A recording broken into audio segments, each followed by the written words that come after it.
तर महायुती सरकारचा आज शपथविधी सोहळा होणार आहे। मुंबईतील आझाद मैदानावर या शपथविधी सोहळ्याची जय्यत तयारी सुरू आहे। आझाद मैदानावर पोलिसांचा कडेकोट बंदोबस्त पाहायला मिळतोय।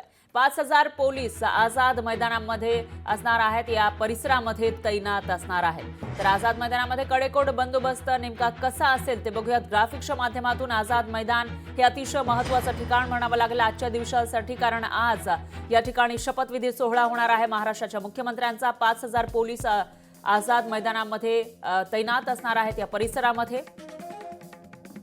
तर 2 दंगल नियंत्रक पथक, बॉम्ब शोधक आणि नाशक पथक सुद्धा या ठिकाणी असतील। 1 सह पोलीस आयुक्त, 3 अप्पर पोलीस आयुक्त आणि 6 पोलीस उपायुक्त या कामामध्ये असणार आहे। त्यांच्यावर याविषयीची जबाबदारी देण्यात आली आहे। तर 16 सहाय्यक पोलीस उपायुक्त, 600 पोलीस अधिकारी तैनात असणार आहेत। सर्व मान्यवरांच्या व्हीआयपी आणि व्हीव्हीआयपींचं आगमन मार्गांवर सुद्धा पोलीस बंदोबस्त असेल। तर मार्गांवर पोलीस अधिकारी, गृहरक्षक दल, महाराष्ट्र सुरक्षा रक्षक दलाचे जवान तैनात असतील।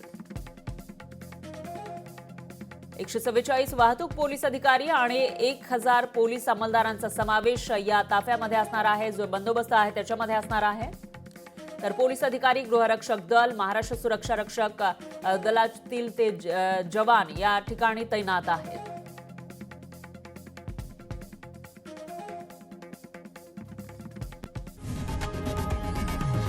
लोकशाही मराठी ऐका, पहा, जागरूक रहा।